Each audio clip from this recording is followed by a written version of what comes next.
Alrighty, good afternoon or good evening, I should say, to everybody, or if you're watching this tomorrow, good morning. We are joined by Mr. Roger Lockshier, who is actually, this is his second time, and I will have his first appearance with us in the show notes, as well as links to both, I should say, three of his books. I've only got two of them at the moment. I'm still waiting for three to come in from Amazon. But his first book, We Save SOG Souls, and a lot of y'all may be familiar. He also appeared on, I'm blanking on the number, but he was on with Tilt on a SOGcast in 2023, I believe. And here, as of a year or so now, he put out Saving Infantry and SOG Souls, 101st Airborne Crewchief's View, Mr. Roger Lockshier. And do you happen to have your third book handy to where you can hold it up for everybody? I do. 1 second. I apologize for that. I should have had it on Amazon. And guys, this will be a good one. This would be my third. It's called SOG Operation Blackjack. Excellent. And we just happen to have one of the men in the back row of that photo on recently, Mr. Bob Ramsey. That's correct. Quite the guy, and quite the Mike Force guys. They were a solid bunch as well. Oh, absolutely. Oh, man. Oh, Mary Jo, let me start off by saying thank you. Without you, this I would not be able to keep doing what we're doing and having Mr. Roger and all these wonderful guests. So right off the bat, thank you for all you do for me and the show. But we're going to get into it. And if y'all remember, or if you don't, go back and watch. But we had Mr. Roger for a little over 2.5 hours his first visit. And we're not going to get as deep this time and give away all of his book, because he managed to do a lot of cool things here. He just off before we get into the questions, he kind of managed, if you remember from his first book, it kind of jumps right into the action, right into Vietnam, talking about him getting to Vietnam. He mentioned some stuff, boot camp, training and such, but it really just jumps right off into the action. And the latest book that we're going to be speaking about today kind of picks up from him growing up and joining the military, getting into basic training, and going through what I can only say was an eye-opening experience as a new recruit. And me reading it sounded like stories I had heard from my father talking about his time in the Marine Corps. But first off, we're going to get started here for the new people. Mr. Roger, where were you born, and where were you born and raised? I was born in Bridgeport, Connecticut. Spent most of my life in Bridgeport or the surrounding areas, and I still live in Connecticut. Excellent. And a lot of military history up in Connecticut. When did you first decide, or when did the military first come onto your radar, shall we say? Well, it kind of came onto my radar when President Kennedy was assassinated. That's really when the wheels started turning, and his statement of ask not what your country can do for you, but what you can do for your country. And that really got, I was in high school at the time, and that really started the process.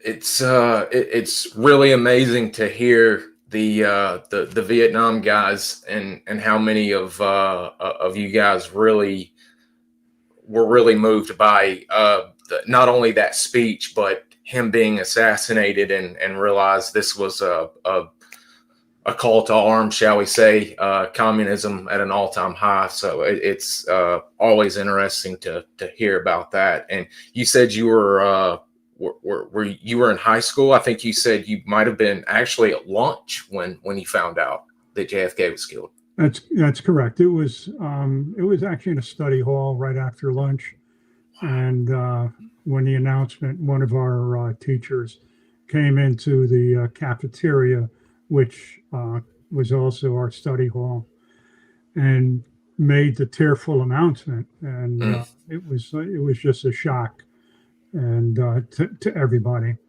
So yeah, that was it was a strange time, but that really got me thinking. It took a couple of years, more, probably 3 years later, when 2 to 3 years later, when I finally decided to enlist, and that's how that came about. And you kind of did some work after graduating there a little bit, and I can only imagine it's still early in the war, but I can imagine Vietnam. You're hearing about it either on the news or reading about it in the newspaper. Do you remember the day you went down to the recruiter and I do. finally realized that I'm do. signing up and going with it? Yeah, I do, very, very clearly. The situation at that time, late 1965, early 1966, the draft was in full swing.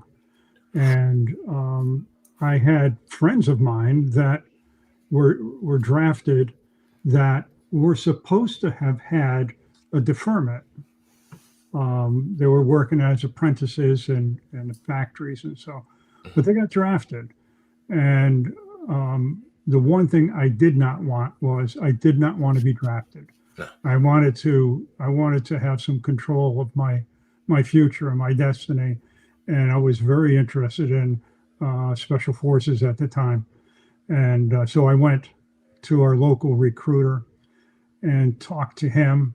And he said that I couldn't go directly into Special Forces. I mean, I didn't know the process.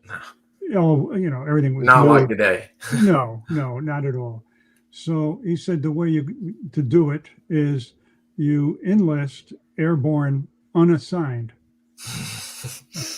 which in hindsight and with more maturity, I should have said, wait a minute. No. So, but I didn't know. I said, okay, if that's what I have to do, that's what I want to do, because I wanted to go airborne anyway. I mean, that's part of it, and I knew it was part of it. Mm-hmm. So, sure, I said, let's do it, and I went in April 12th, 1966, and was bused down to Fort Dix, New Jersey for my basic training. And an interesting thing that I mentioned in the book, that my first night in the Army in Fort Dix, New Jersey, I spent in one of the old wooden barracks, the kind you could see through the walls and that sort of thing. My very last night in the military was in the exact same building. I mean, how weird was that? That's crazy. Yeah, it was just crazy. So anyway, basic training. We happened to have a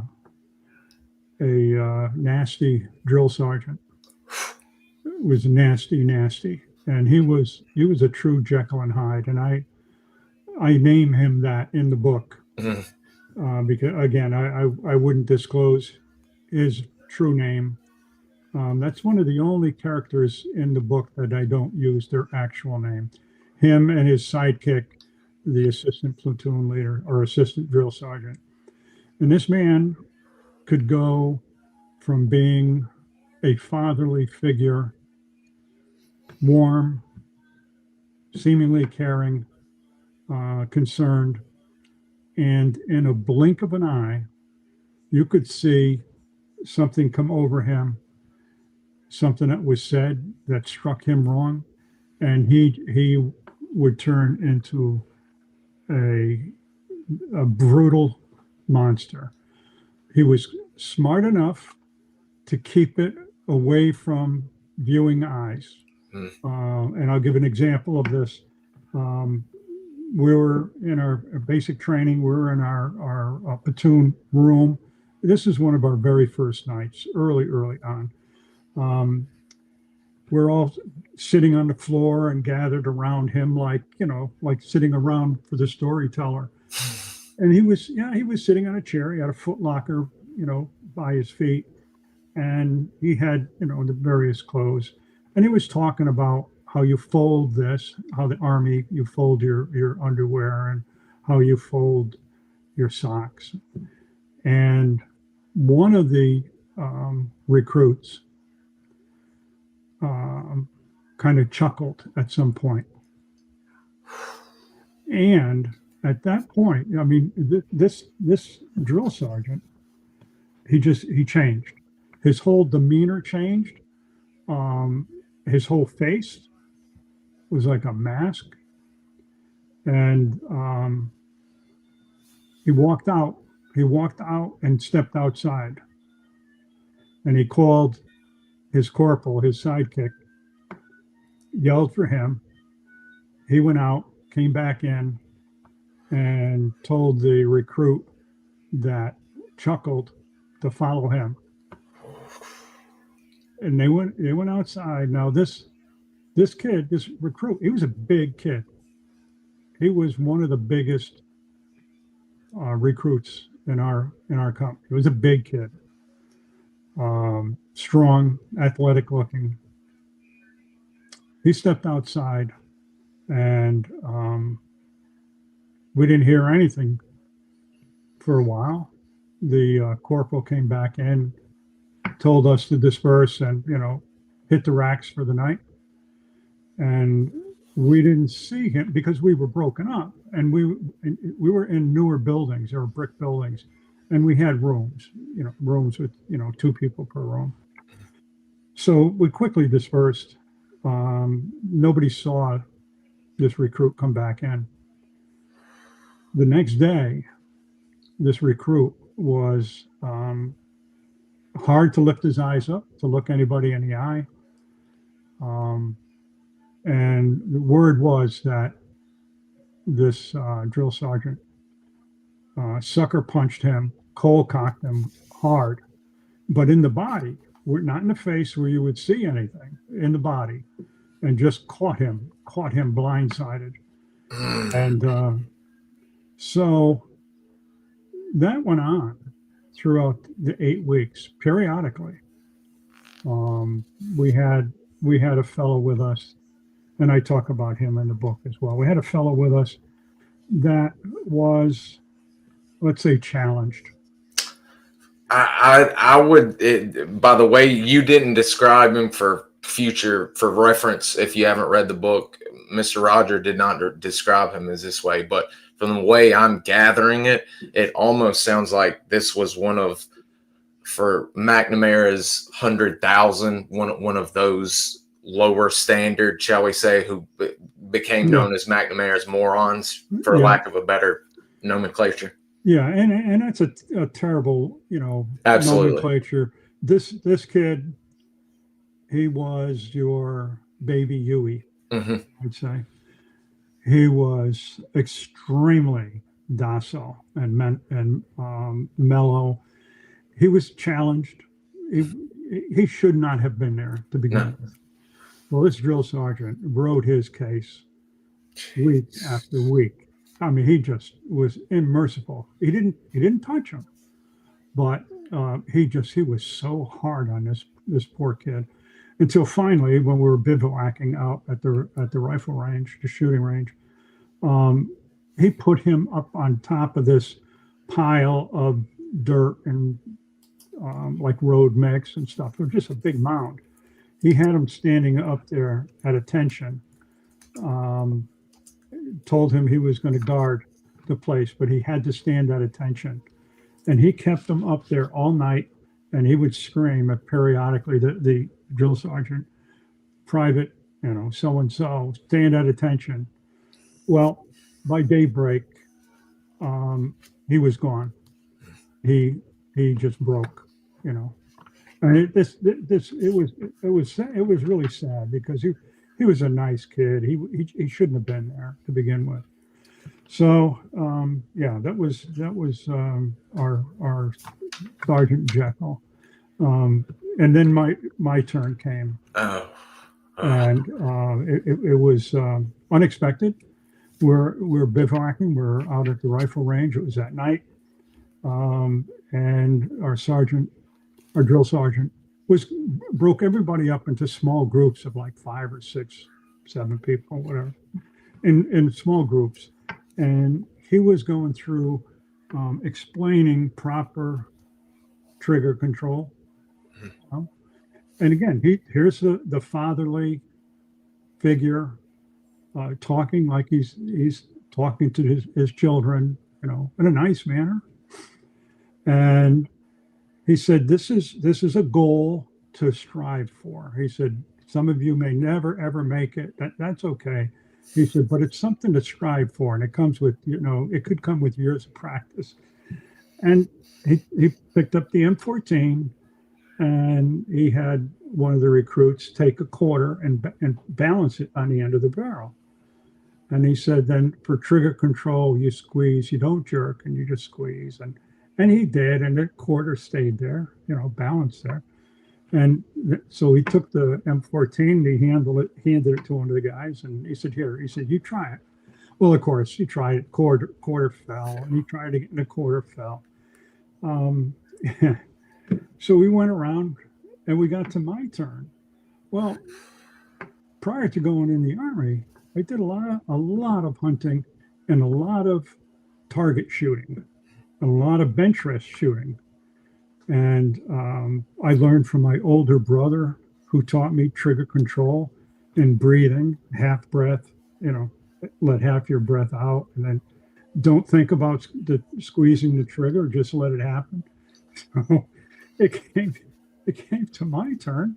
And so I mounted the rifle, the M14, and one of the recruits put the quarter on the barrel. And our sergeant, he said, okay. He says, now, just squeeze. So, I took a breath and let it half out and just squeeze the trigger, and the quarter stayed there. And he literally kind of like moved back a bit. And he said, let's do that again. And his mood is starting to change. So, I thought he was going to be proud. I really honestly did. I thought, so we did it again. And I did it again. And he got up and he stormed away. He didn't say anything. He just got up and stormed away down. There were a little bit of an embankment down to where his tent was. It was only maybe 50 yards away from where I was. And he goes into his tent and he screams out, my name, get down here. So I grab my helmet and I go running down there and I stop outside the doorway of his tent. It's all dark inside. And I said, yes, Sergeant. And he said, get in here. So I took a step into the darkened tent. I can't see a thing. And whack, I got slammed in the chest. I don't know what it was. I think it was the butt of an M14. It could have been a helmet. I don't know, but it hit me so hard. It knocked me out of the tent. and I'm gasping. It knocked the wind out of me. I'm gasping for air. I couldn't breathe. And he's yelling, get in here. So I got up and trying to catch my breath, looking for my helmet, picked up my helmet. And inside the tent, he said, if you ever try to make a fool out of me again, you're going to leave here in a body bag. So, my head was spinning. I thought for sure, I thought he was going to compliment me or something. But no. And so I got back to my area, and my friends are asking, what happened? I'm not going to say No. I'm not saying a word. But I tell you what, for days, when I would take a deep breath, it hurt something awful. Now, considering, I didn't think of this severity until last year, the year before, when a Buffalo Bills receiver or one of their safeties got the chest hit and it near killed him, stopped his heart. I don't know if that was the ultimate of what happened to somebody. I don't know, but it certainly would be feasible. But this guy he was bad. He was a bad seed. So when we were out in the rifle range, I grew up firing right-handed. I'm left-handed naturally, but I mean, I hunted. Everything was easier right-handed. You know, when you're born left-handed, you try to do as much as you can right-handed because it's easier. Everything's set up that way. But anyway, we're out in the rifle range, and I'm laying down the prone position. This is when we're doing our final qualification, and I'm shooting very well, which I wasn't surprised that I'm shooting very well on my track to shoot expert. He came down the line and he stopped alongside of me and he said, "Lockshier, what are you doing?" And he said, "You're left-handed, aren't you?" And I said, "Yes, sir." And he said, "Put that put that rifle on your left side." And I said, "I shoot right-handed, Sergeant." He said, "No, you don't. You will shoot left-handed the way you're naturally supposed to." So in the process, he pulled back and gave me a swift kick to the ribs. And you're already sore still from where whatever he hit you with. Sore. Now my ribs are going to be sore. So I started to shoot left-handed, and he gave me a couple more good whacks in the ribs, and he said a few more things, and then he left. Well, so that was it. That was the only time I shot left-handed. But anyway, that was it. I was determined to someday come back and see him. I mean, he left an indelible mark on me. So anyway, graduation day comes along. I'm expecting to go off to jump school and SF qualification, and I get my orders. It says Fort Rucker, Alabama. Oh, Lord. Aircraft maintenance and whatever. And so I called the assistant drill sergeant there. And I said, "Look, there's a mistake here. I should be going to jump school." And he said, No. There's no mistake. You have to go to AIT first, and then they'll take it from there. So that was a surprise. It was something a recruiter didn't quite explain to me. But I thought, okay, we'll do that, which was good. It was fine. It was fine. Just hot as can be down here. Other than that, it went well. I had to report July 1st. Gosh, I feel bad for you, especially if this was your first time experiencing the Alabama heat. Oh, it was. I had not been outside of Connecticut hardly up until that point. I did like it down there, though. I did really like it at Fort Rucker. It was good. I did well there. Again, I get into things in the book about my time down there and my experience of the heat and humidity. But that was good. It was good. Then off to jump school, and jump school was a fun experience. I absolutely loved jump school, and there's some real funny stories in there. There absolutely is. That was one thing I was glad to see as well. I thought you were, when I first got in, I thought that was the way it was leading, and I was glad to see because there are definitely some great jump school stories in there. Did you have any for the viewers that are people that haven't read it? Did you have any trouble at jump school? Did you enjoy it? I thoroughly enjoyed it. After going through basic and dealing with this psychopath, I knew in my head, I already knew before I got there that there was going to be an effort to weed people out, and that it was going to be part of the game. And whatever they handed out everybody was going to get it one time or another. Everybody would get their turn in a barrel, but and that's how they weeded people out. More as much psychologically as physically. Maybe more.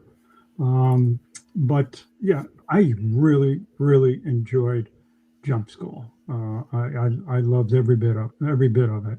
Well, maybe not the torturous physical, calisthenics that we were doing in the company area.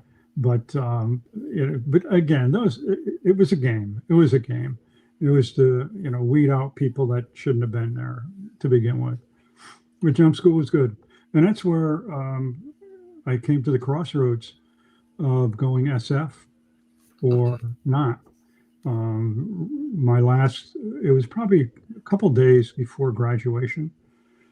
I met with the SF recruiter because, my records show that airborne unassigned. That's what I was intending. So I met with him, and to my surprise, he recommended that I do not go directly to SF qualification. And he explained, and what he said was just his gut, it wasn't anything written, but it was his gut. And I really appreciated that. And he explained to me that that the Army was building up the infantry so much they couldn't get enough people, and they were grabbing people to go to line outfits everywhere they can. And he said, if anything should happen during qualification, there's a good chance you'll get thrown into a line outfit regardless of your current MOS, because you don't have any experience in your aircraft maintenance and helicopter. So he said, I recommend this. Go to the 101st Airborne. Go get experience under your belt. Just get some experience, just a few months, and then apply for SF qualification. And then if something happens unforeseen, you get sent back to the 101st, to your unit. So I was really disappointed, but it made sense. It made sense to me. He said, this is a decision for you. I'm a recruiter. He said, but this is what I recommend. And it was good. It was good advice. I really appreciated him doing that instead of just trying to get another number on his checklist, So I went to Fort Campbell, the 101st, and again, I mean, I could not have enjoyed it more. I was like a sponge once I got to Fort Campbell, learning anything and everything I could. I connected really, really well with our first sergeant, and I told him anything that comes down the pike for training, I don't care what it is, put me in. I want to learn as much as I can, and he did. So yeah, Fort Campbell, and then later in the year, and this is now 1967. By August of 67, orders came down that the 101st Airborne was deploying to Vietnam, and so that's where that picked up. And you were, and I believe we covered most of that in your part one, but you were a part of the, shall we say, the advance party, yes, being sent over for the whole, yes, division, I believe. Yes. Yeah. Yes, and in particular for our Aviation Battalion. I was selected along with my buddy, another crew chief, to load up two of our gunships, two of our Charlie models, onto an Air Force C-133, which is no longer in service. But if you picture a C-130 and put it on steroids, that's what this 133 was like. It was massive. Now, of course, today you have the C-17s and C-5As that are bigger. Monsters. Yeah, but that's kind of what this is like. So we went on a 5-day trip to go from Fort Campbell to Vietnam. We went from Fort Campbell to California to Travis Air Base, spent the night. Then from Travis, we went to Hawaii, spent the night. In Hawaii, we went on to Guam, then Wake Island, and the Philippines, and then ultimately into Vietnam. Lord, what a trip that must have It been. It was quite a trip. Jeez. I'm no fan of flying and then flying crossing all that ocean. That would have been tough for me. It was strange looking out the little porthole windows, and as far as you could see is just ocean. That was a little, I didn't want to think about that too much. I would have had to stay away from the window. Yeah. So when you guys first get to Vietnam, where are y'all landing and where are y'all going right off the bat? Right.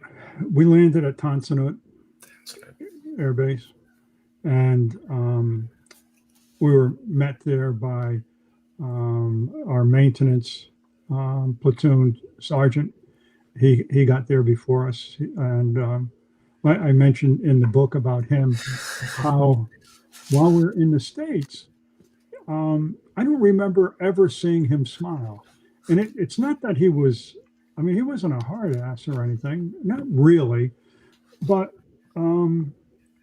he just was not that approachable. I mean, he wasn't my platoon sergeant, so I didn't have a lot of interaction, but I did obviously know him, part of our company.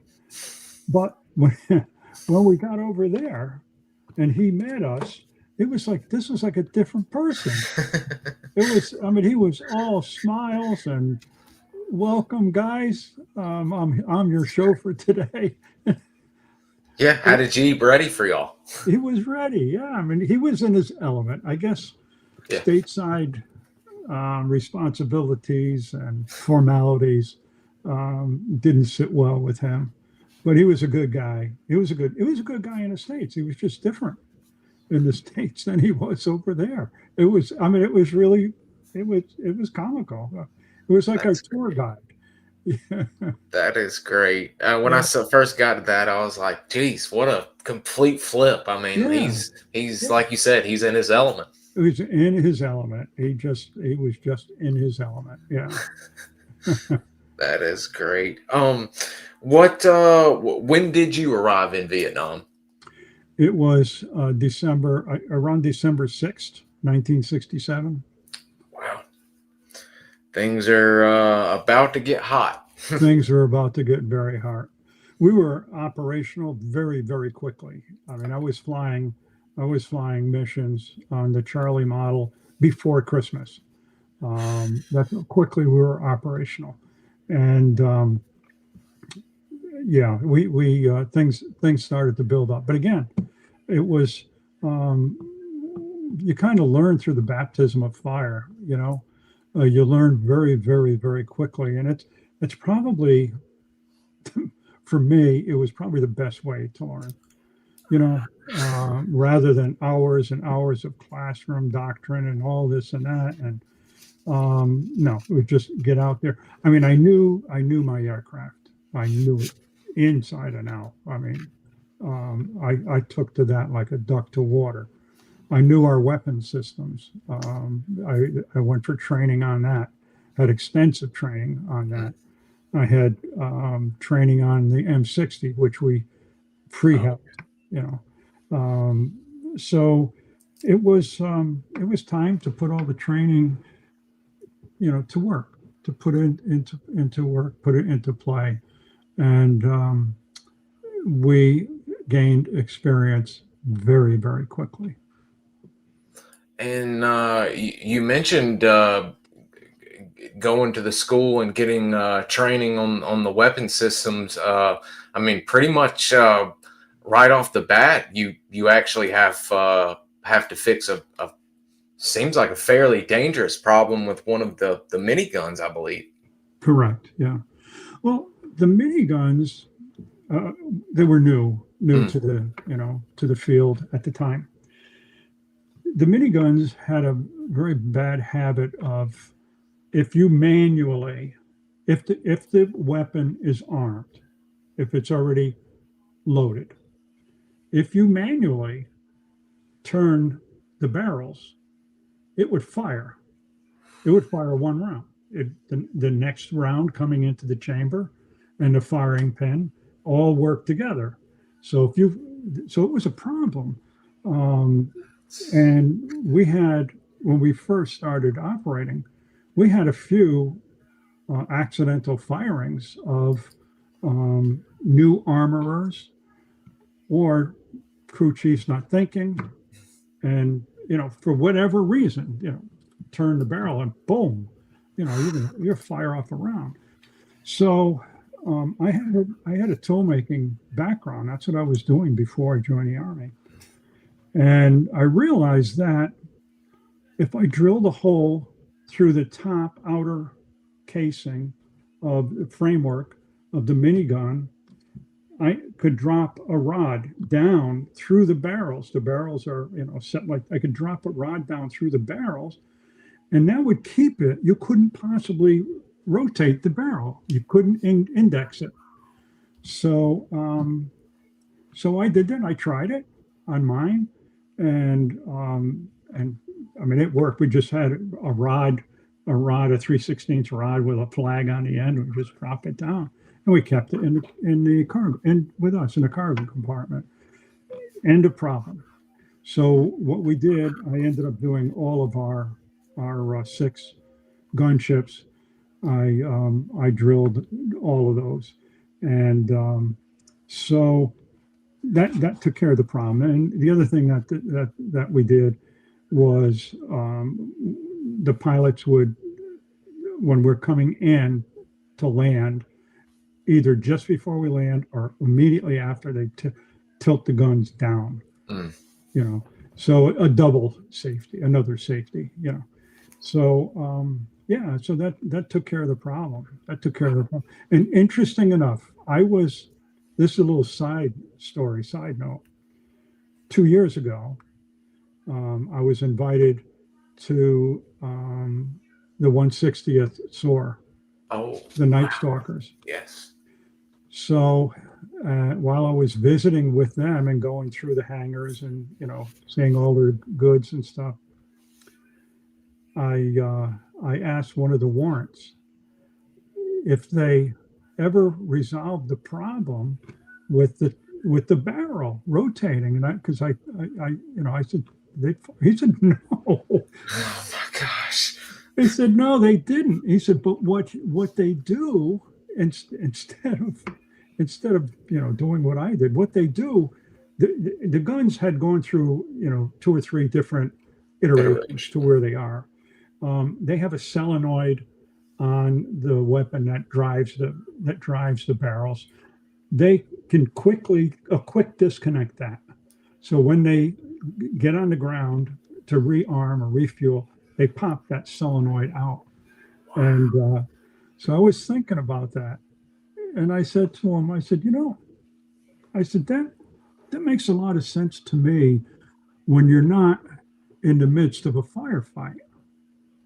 I said, if you're in the midst of hot targets and you have to get back as quickly, I said, that's a time constraint, and under pressure, I could see you, finagling it, trying to get it in. And he laughed, and he said, you hit the nail right on the head. He said, under those conditions, he said, I never take it out. Wow. So that's a great piece. I mean, that's amazing. They still don't have a remedy for it. I mean, yeah, but it's so simple, But maybe, I don't know.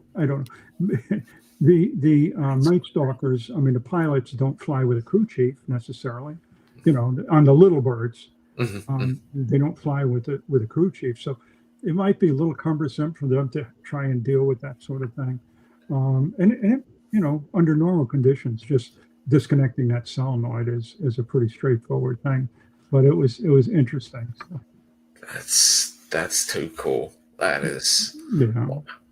Um, so, as you mentioned, I mean, you literally hit the ground running and start working as soon as all of the aircraft get over and on base and everything. And everyone's always interested, and I was interested when I saw pictures, of course, on the cover of your book. You'll notice the Black Angel.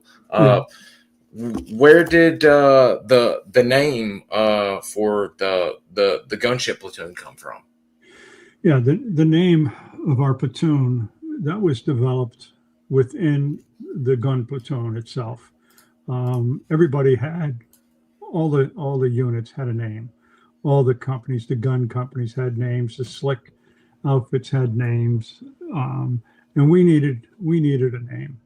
So yeah, that was my last. That gunship still remains in Laos. Yeah, that.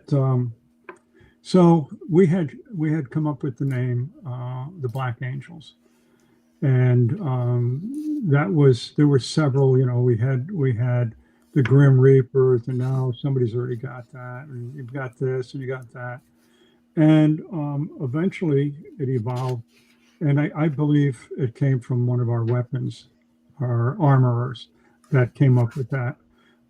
I couldn't say for sure. I've asked different people about it, and they have, some have different ideas. Others aren't sure how it came about, but that's my recollection. So we became the Black Angels, and each gunship had its name. There was an Outrageous Angel. There was an Angel of Death. There was Angel's Coffin. So awesome.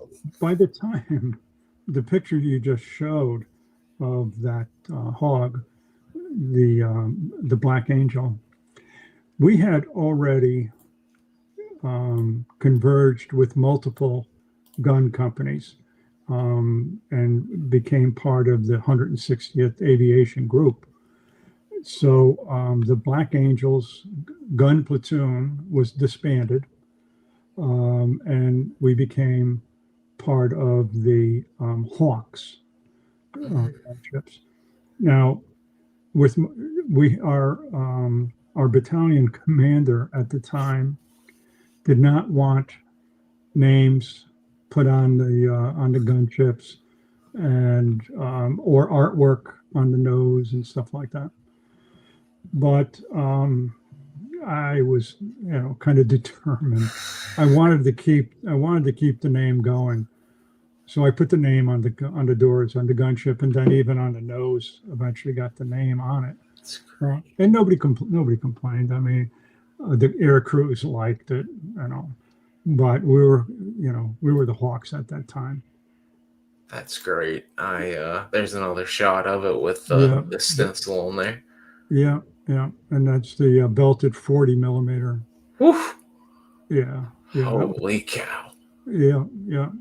That was quite a gun.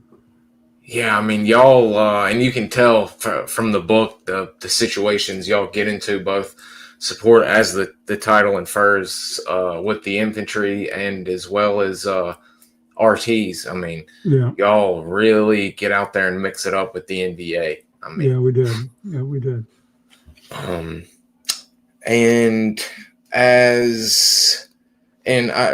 We kind of covered that. We won't go into great detail, but there were when you first started and before you were relegated or taken over to the dark side, shall we say, flying for SOG, there were a variety of different missions that you flew beforehand. The sniffer, resupply, I think, even dust off and such. Yes, yeah, and also supporting ground units during the Tet Offensive and the aftermath of the Tet Offensive. We had a lot of activity,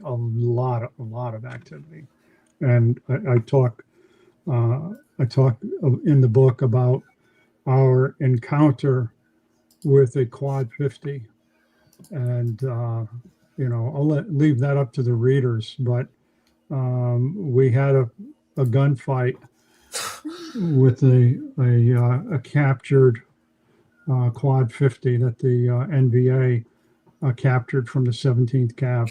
Yeah. And yeah, so that was in the Sahn Bay area also during the Battle of Sahn Bay, actually. And so yeah, we did a lot. There was a lot going on at the time. There was an awful lot going on. That I kind of I'm not giving away very much, but that kind of sets the whole tone for the book, leading off with the NVA getting ready to capture said gun, and then it comes back later on to where you're actually now facing that very gun. I thought that was very interesting, tying it back. And gosh almighty, I can only imagine the devastation a Quad 50 can throw your way. Oh, unbelievable. I mean, it's just, you don't stand a chance, you know. Jet fighters don't stand a chance. Never mind a pokey Charlie model gunship. Jeez. And that is a hair-raising duel. I mean, we're used to, from the first book, reading about y'all going into a hot LZ to either drop off or get an RT out or support the hatchet forces. But boy, some of these infantry support operations get very hairy, very, very quickly. Very, very much so. And as you said, this is around the Tet situation, Tet holiday, and when the NVA does their big onslaught that notoriously the media says that y'all lost, which couldn't be furthermore from the truth. But it's just craziness. How long would you say until you get that call to start? Because I know you still fly other missions, but how long until you get that first tap on the shoulder or ask that you need to start supporting one of the FOBs or SOG as it were? Yeah, we started before we moved north. We actually started, and we would, but in a very limited manner. We didn't know at the time that we were assisting SOG. We were assisting Special Forces. We were assisting the Green Berets in the area, and some of those missions, we went into Cambodia, not very far in, but we would go into Cambodia and either insert a team or retrieve a team. But we did a few of those, and that kind of set the stage because SOG is not that large of an organization. So when we made our trip north, my gunship was the last one to move up north because we had gotten shot down in the aftermath of Tet, and had to wait for that helicopter to get fully repaired. On our way up, we stopped in the Trang at Special Forces headquarters in the Trang, and I don't remember how that came about, how that came about. But we stopped there and we were welcomed there with open arms, and it was like meeting old friends. And so apparently there were some people that were in the Trang that had been down in the Sahn Bay or even further down along the Cambodian border, that we're going back and forth. So I mean, we were treated so well. The four of us. There were just four of us, that kind of started. So as soon as we the next day when we left Nha Trang and flew up to Eagle in Hue Phu Bai, it started immediately. Flying out of Phu Bai, FOB1, and going up to Khe Sanh and flying out of Khe Sanh before Mylock was opened. So it was quick. It was quick. And it was rather early on when we formally committed ourselves to SOG. And when I say committed, we actually took a informal, unofficial oath, and we took an oath and told them, and it was Colonel Barr at the time, and Major Sincere was in FOB 1 at the time. He was the XO, and that's Clyde. That's Clyde, the third from the left, or the fourth from the right. We made a commitment to them that if we're going to work with them, we do it exclusively with Black Angel or 101st Gunships, because we had some problems. And we made an oath to them, and there were some 10s in the room in talk at the time, and we said we will never leave a team behind. We will never. If we put a team in, we will never. It's our team, and we'll never leave one behind. And we signed our papers, our 20-year non-disclosures, and that's, it really kicked into high gear. In I'll say May. We were going up to Sahn late March and April and May, but we were also working out of FOB 1, out of Fubai, running a lot of missions out of there, a lot of missions.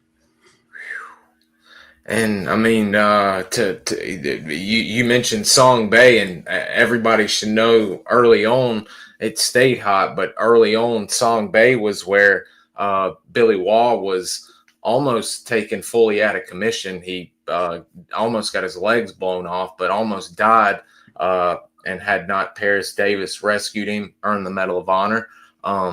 So Song Bay was hot from 65, 66 on now to where he's still fighting it out with the NVA in Song Bay. Yeah. Quite the stronghold. Quite a stronghold. It was so close to the Cambodian border. And that's what, made it such a problem. Yeah. That unencumbered access back and forth. And, yeah, absolutely. Yeah, it was, and you get into it in the book. I won't spoil it because it does. It's a great scene, as you mentioned in the talk, but the guys are almost, it seems like the way you put it, they're almost shocked, not at, that y'all are gonna do it, but shocked at how plainly y'all put it, that when y'all take this unofficial oath, that after the run in and a team almost getting wiped out, saying that y'all are going to start handling it. It seems like, wow, they're like, wow, that this is what we've been waiting on. Yeah. It was. I mean, we took it very seriously. I mean, it's we had such respect for the RT guys. I mean, such respect that these guys were doing what they were doing. And we felt that, if they can do what they're doing, then it's our job when they're ready to come out to get them out. It's as simple as that. It's not a complicated issue. No. And the same, with putting them in. It's to get them in safe. It's as you said, it heats up and it gets hot real quick. Yeah, it does. There's several missions. We covered 2 of them last time that are just outstanding. Mr. Vern Ward on one of them. He's been on. Mr. Tim Schaff. Well, Mr. Vern was a part of 2 of them actually. Tim a part of many SOG missions, but in this book, he's a part of a very hairy one. Do you remember that particular mission? It seems like pretty vivid, but did you and Mr. Tim cross paths in Vietnam, or did y'all have to reconnect and kind of get the story laid out for the book? Well, I didn't for the second book. I had reconnected with Tim. Yeah, I had reconnected with Tim in 2011 when my gunner, my partner, and I and Richard Chapman, who was a co-pilot, when we were brought into the fold of SOA. And so after I had my story laid out in the first book on that particular mission that we're talking about, a mission that took place from September 22nd to September 28th, 1968. In the second book, I wanted to write some of these missions through the perspective of the RT and the 1-0. I wanted to have their perspective of what was going on a day-to-day basis and combine that with what I was doing, what we were doing simultaneously to conduct this operation. So yes, for the second book, I consulted with Tim and got a day-to-day recap of what was taking place on the ground, which is I thought it was very interesting and wanted that in the book. So there's 2 or 3 missions that follow that format where I combined what was taking place on the ground by the individual recon people, and simultaneously what I was involved doing at that same time, which gives a full picture.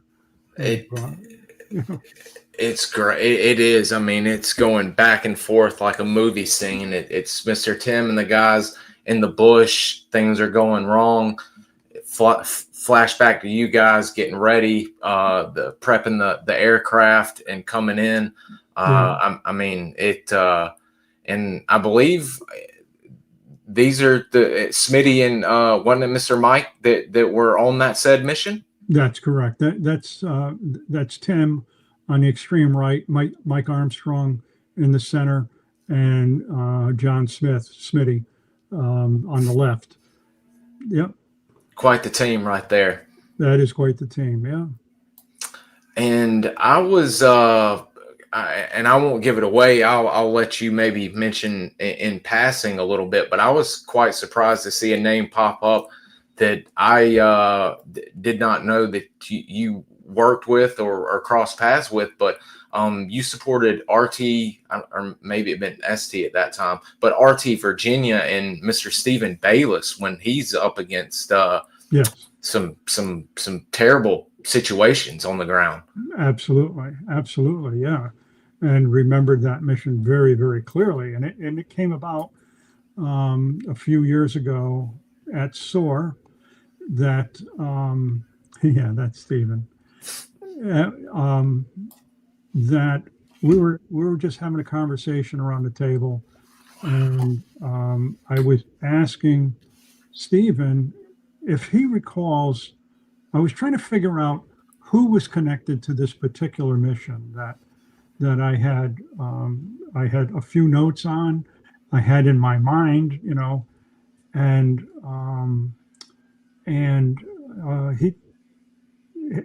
I mentioned someone on the ground was using an ERC-10, a survival radio, and his eyes lit up, and then he didn't commit yet. He said, "Well, this happened," and when he said that, I said, "Well, this coincides," and all of a sudden we realized that we were working together on that same mission, and that was a hairy one for sure. Like, I mean, the stories that I've written about, there could be 1,000 of them. It just at the time, and I've spoken to Stephen. Stephen and I have become very good friends, very close friends, as is many of the others. At the time, even though the things really get hairy and crazy and whatnot, at the end of the day, it's like it was another day. It was another day in SOG, and you go back the next day, and you think about it differently in the moment than you do later, like especially even years later when you Oh yeah. when you start thinking about these things and how did we survive? Him So a young 1-2, fresh yeah, meat and out yeah, there essentially about to take over. yeah, and again, we would our flight crew, our gun team, we go right back the next day, regardless. Many times we'd have to go back to Eagle and replace a rotor blade or replace a tail rotor, and back to Mylock or FOB1 the next day. And do it all over again and come back and replace a blade again. That's one thing. And in reading this book, the first book, you do good of showing the damage or telling the damage, and it's almost implied because of what's going on. But in this one, you really get a newfound respect for the maintenance guys and the armorers and what it took to get these birds up and running and make them mission capable and successful for the operations. I mean, Right. it's unbelievable like a NASCAR pit crew on steroids. Yeah, yeah. But again, I mean, we didn't see it honestly, but we didn't see it that way. We saw it. This is what we do. I mean, you do this, you over here, you do this. This is what we do, and we're good at it. We knew that. We knew that was the other thing. We knew that we were good at it, and we also knew that the odds going over the fence, the odds were always against us, always against us. So the only way that you had any chance of survival is to be more aggressive, regardless of what the situation was, and it worked most of the time.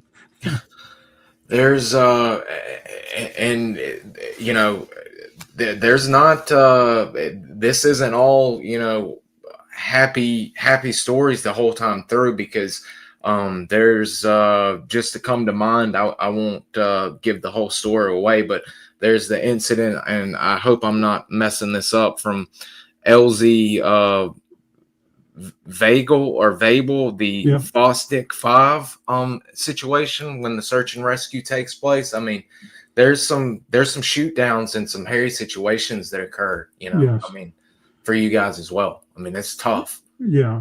Oh yeah. It's tough. It's very tough. It's tough when you lose, your wing ship gets blown out of the sky. I mean, it's not easy. It's not easy, but you have to, put the pieces back together and go forward. There's also one of the things I on the second book that really is important to me, and that is chapter 13 of the book, and that's I titled the chapter Above and Beyond the Call of Duty, and it's a mission that I wasn't directly involved with, but our one of our crews was directly involved with, and this is a mission that culminated in the pilot, gentleman by the name of Jerry Fry. He was our flight platoon, our gun platoon leader at the time. I'll make it somewhat brief because it's a big chapter. It is great chapter. A major chapter. He accomplished the impossible that night, the night of April 4th, 1968. A medevac was called to assist the company of 82nd Airborne Infantry, working with the 101st Airborne, I think it was 502nd, and they had run into a meat grinder with a hardcore company of NVA. And it was just north of Way. And the first medevac that went in to try to rescue some of the wounded got shot off, took hits, got shot off. It was getting dark. He couldn't land. He had to pull off and return to base. The second medevac came in, tried the same thing. Now it's getting dark. Tried the same thing. He got shot off and had to return. The commander on the ground, gentleman by the name of Captain Davin, he was desperate. He had several KIAs, and he had several very, very critically wounded men.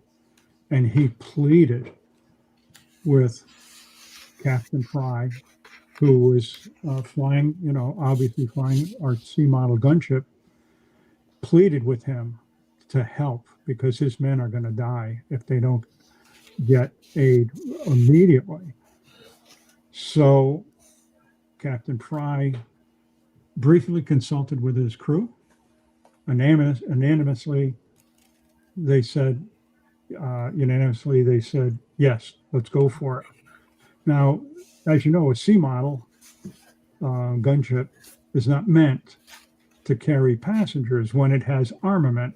It's underpowered. It's not as powerful as an H model, for example, or dust off. Not as powerful. So they went in to rescue. They went in under fire. There's a lot of the story in the book. It goes into a lot of detail. And again, I'll make it somewhat short. They went in and landed in the dark, right while they're being shot at by the NVA, close range. They loaded on 5 critically wounded soldiers, pulled out of there.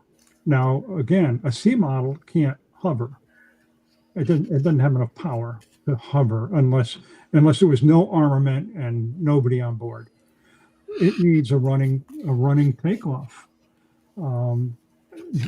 Captain Fry was able to get the aircraft airborne with 5 wounded troopers. He brought them to the aid station at LZ Sally. When he landed, a doctor come running out and said, "You have to go back. There's more."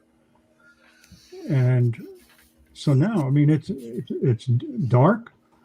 The navigation on the helicopters, at that time, it's not like today with night vision and everything else and all the radars and all that stuff. It's pretty basic. They made their way back unassisted, with no gun coverage, no gunship coverage. The other gunships that were involved had to return to base. Jerry took the C model in the second time, again under fire. They got 5 men on and were able to pull them out. And they found out, and they got back to the aid station. They had to bring 2 of the previously delivered men further down to Fubai, where they needed more aid. The crew, Jerry and his crew that night, saved the lives of 10 infantrymen that would have been dead had they waited till morning. The commander on the ground, Captain Davin, submitted Jerry for the Medal of Honor. Through a whole series of events, the medal didn't get submitted properly.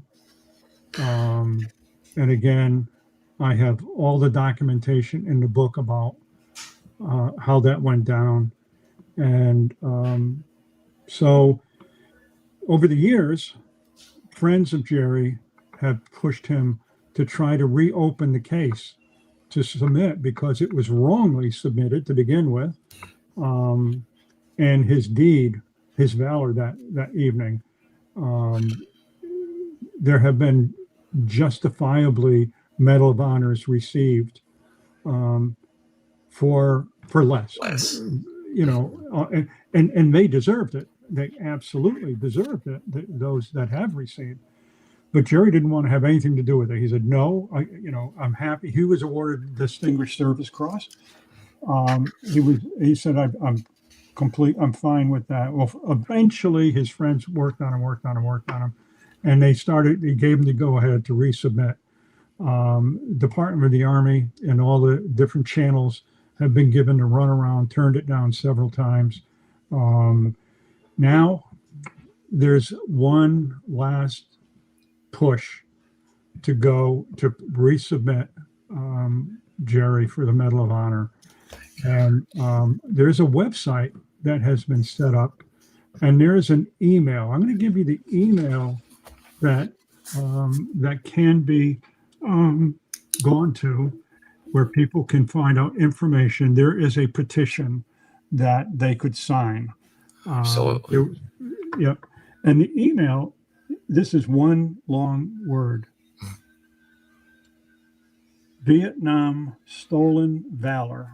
One long word. Vietnam Stolen Valor at gmail.com.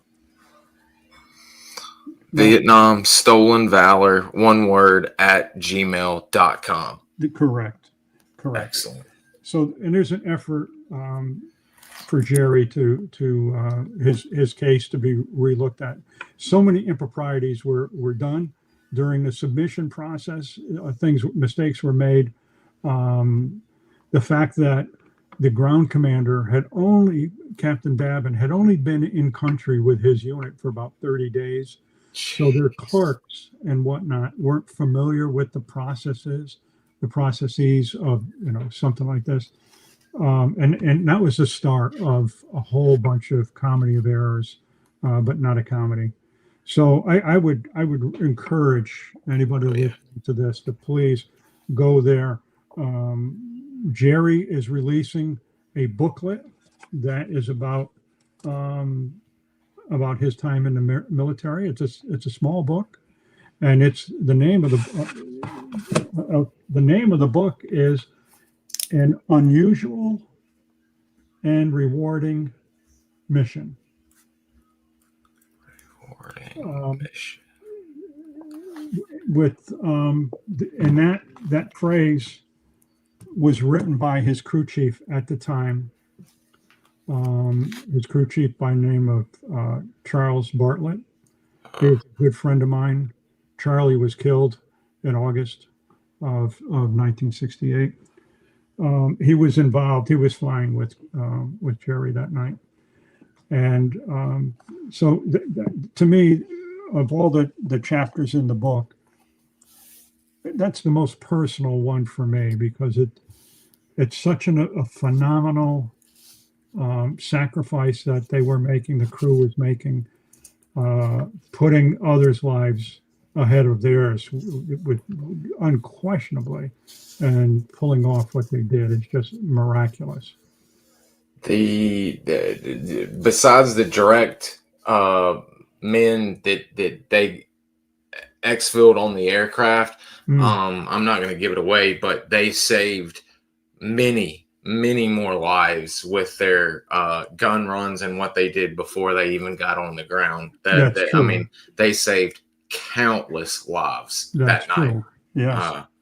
I mean, I won't give it away, but that is probably one of my favorite chapters in stories in the entire book. It is just pucker factor to the max. It is, and bravery and skill beyond belief. I mean, the skill involved is just phenomenal. And if there are any aviators that happen to read it, they could really appreciate the skill level that this crew performed. They're just amazing. And the quick thinking. I mean, once they're on the ground and things aren't going the way they need to go, I mean, boom, like that, and they know what's got to be done. Quick thinking. Yeah, very fast. Very good. I was glad I had that written down, but that was the perfect spot to add that, because that was amazing. And I'll be adding that to the show notes, guys. If y'all did not write that down and you didn't get it after the episode ends, go back to the show notes and I'll have the website in the description. And please, let's go ahead and then sign that petition and make things right, because if any man is deserving of the Medal of Honor, if you can't take it from that story, the blurb you just heard, once you read the book, you'll fully understand what we're talking about. There are, of course, a lot of hijinks, animals popping up, some omissions that are a little worse for wear. Mr. Tim has a bad run in, but is there and that when he talks about that one, he still hates those insects. Do you have any a mission that stands out, maybe not SOG, that we've spoken about or covered in the first episode, or Mr. Fries, that sticks out to you from the second book? Well, I think one of the ones that sticks out is the incident with the Quad 50. Oh, yeah. That was pretty hair raising. I think between that and then you guys getting Mr. Buchanan and Lieutenant Ward out of the nickel steel AO, I've and Mr. Fry's mission, I've got to say those are right there neck and neck for Harry, because I mean, we covered it in the first one, but Lieutenant Ward seemed to always be able to get into Indian country and mix it up, and thank God he was able to get out. But boy, he could get in there and stir up a hornet's nest. He could. He was very good at it. So when things, I should say, when do things start to calm down for you as a SOG support aircraft crew chief? Does your crew chief or the pilot one day get a knock on the door, or do you get a tap on the shoulder letting you know you're short and they don't want you in the air anymore? Well, how's it wind down for you? Yeah, well, for me, it was my first sergeant tried several times to get me to stop flying. And long before my tour was up, long before, I had so many close calls, and so many times came back with bullet holes in the aircraft or helmet. Yeah, helmet. And but I didn't. I mean, I wasn't ready to give up. Even when I started getting short, it was hard. I really didn't want to, and I felt that by stopping, one of the things I was doing was turning my backs on the RT guys. It felt like, and it's kind of dumb. It's like someone thinking that they're the only one that can do a particular job, right? Which isn't true. It's never true. But I mean, that's how I felt. I felt so connected. I felt so connected to these guys and to what they were doing that I was afraid that that maybe somebody else wouldn't give as much.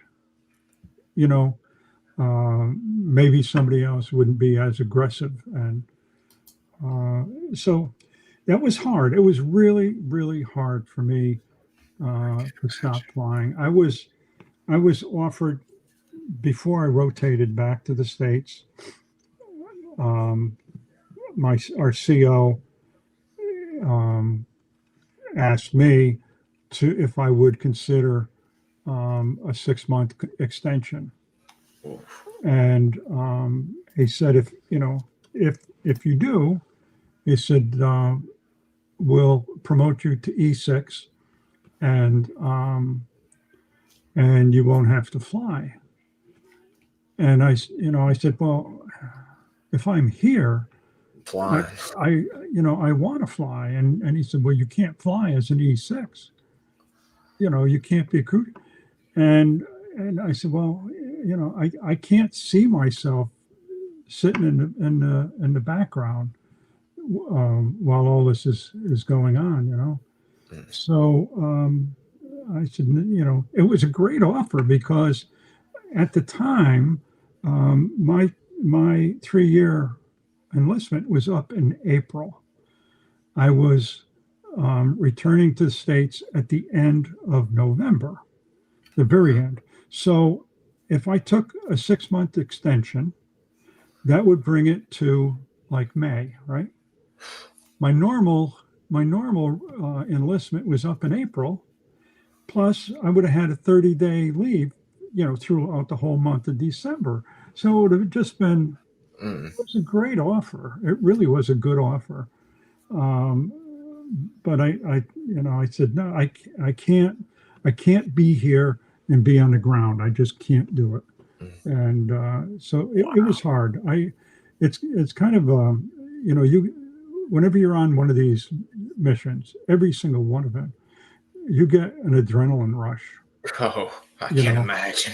And it becomes like a drug, and even though things get crazy and can get really crazy, after I got shot down in September and in Laos, when we came out on strings, I couldn't wait to get back in and to fly a mission. I was scared, but it was like I had to do it. I had to do it to prove to myself that I could still do it. Get back on that horse. Yeah, to get back on that horse. And it's kind of like a drug. And the RT guys have all told me the same thing, that it was the same way with them, that they'd get the life scared out of them on a mission and go right back in, So that's how it was. If I spent my year in a rear echelon area, just doing mundane things, then probably to re-up, to extend for 6 months would have been an automatic, but I couldn't do it. I knew I couldn't do it and not fly. Wow. That's,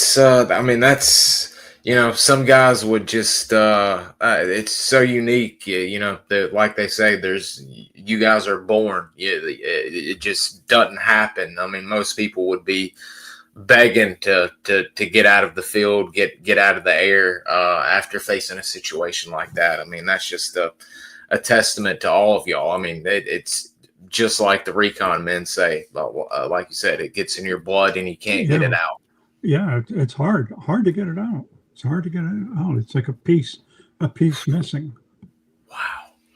And there's just, like I said, I said Mr. Tim earlier, Art Bader, those of y'all that are familiar with SOG history, a sad story, but Mr. Art Bader is mentioned in here. I've got a photo of him. There he is. Yeah.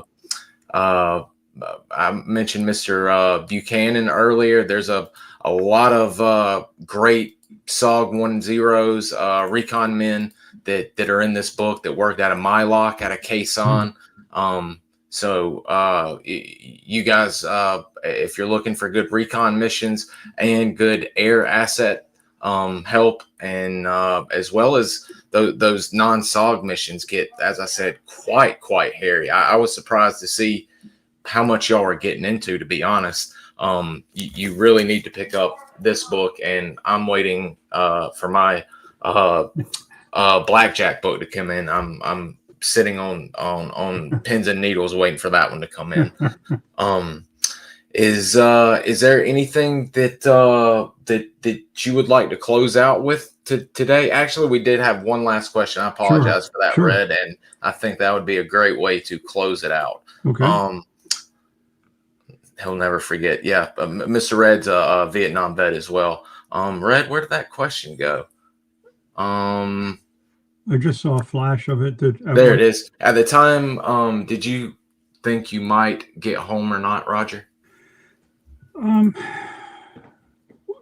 I think there were fleeting moments of that.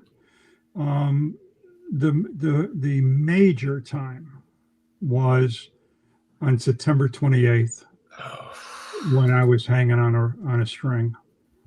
My life was going past me, and yeah, that was the closest I think that I ever felt that way. I really doubted it. I really didn't know. That I can see why, between you going down and then trying to get up. I won't spoil it for everybody, but just because he got in the string or the McGuire rig, they were not safe. No, they the were early ones, the kind that we had. No, there was no wrist loop. There were no snaps. You had to hold yourself in the seat, the woven seat, or you'd invert and fall out. Simple as that. And not to mention all of the mean people shooting at you, not wanting you to leave the ground. Right. That was another shrapnel. Yeah. God Almighty. Well, I believe I didn't want to hold you too long, and we did get an hour and a half. So I think we managed to cut it before 2.5 hours like last time. But again, guys, the books I do have, we've got Mr. Rogers' first book, We Save SOG Souls, on Amazon, and I'll have everything linked in the show description. And his book from last year, Saving Infantry and SOG Souls.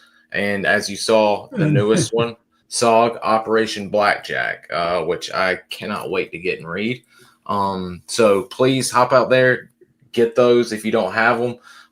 They're outstanding. I fully vouch for them. I actually read it in 2 nights. I just couldn't stop reading it, to be honest with you.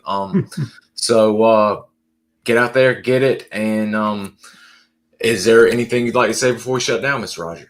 No, that's it. It's a real pleasure doing these with you, bud. I really enjoy it. We appreciate you coming and being so gracious with your time. It's hearing these stories firsthand from guys that were there participating, doing this. You just can't get any better.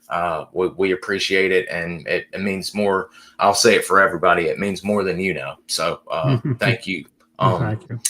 Everybody, I hope y'all have a wonderful evening or wonderful day whenever y'all watch this. And Mr. Roger, thank you, and we'll see you later. Stay well. Yes, sir.